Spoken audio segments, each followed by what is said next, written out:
Bonjour tout le monde, aujourd'hui la revue va porter sur La mort dans la peau, le deuxième épisode de la trilogie des Jason Bourne.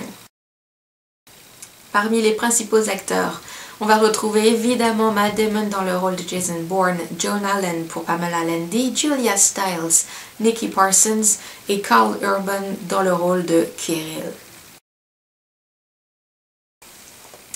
Jason Bourne et sa petite amie Marie vivent le plus loin possible de la CIA, jusqu'au jour où une tentative d'assassinat sur Bourne finira tragiquement et poussera ce dernier à reprendre la vie qu'il a tant essayé de laisser derrière lui, afin de comprendre pourquoi la CIA est toujours à ses trousses.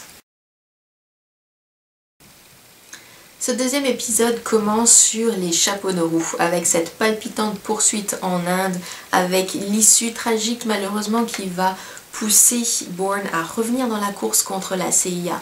Mais rien à voir encore avec la fameuse scène de poursuite à Moscou entre Jason Bourne et le personnage de Karl Urban, Kirill, cet espion russe.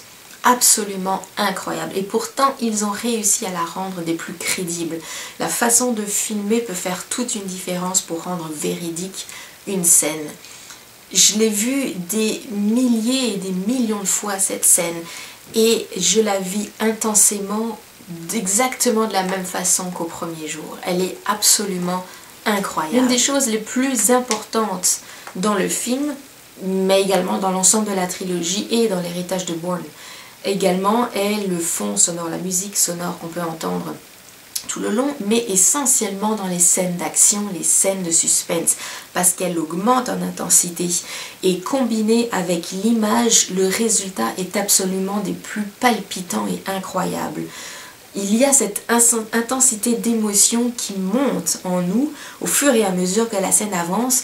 Le visuel, il a beau être bon, je dirais sincèrement que sans cette musique, ce fond sonore, ça ne serait pas aussi intense que ça puisse l'être actuellement.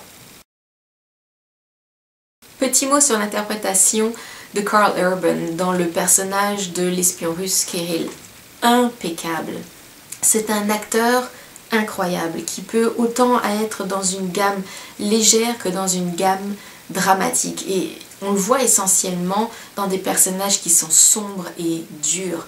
On a pu le voir, pour essayer de situer un peu pour certains, dans les deux derniers épisodes du Seigneur des Anneaux ou dans également le dernier film Red qui avait été fait notamment avec Bruce Willis. Il a un charisme incroyable, cet homme, talentueux au possible. C'est un vrai plaisir de le voir à chaque fois. La mort dans la peau, le deuxième épisode de la trilogie, est un film à ne pas manquer.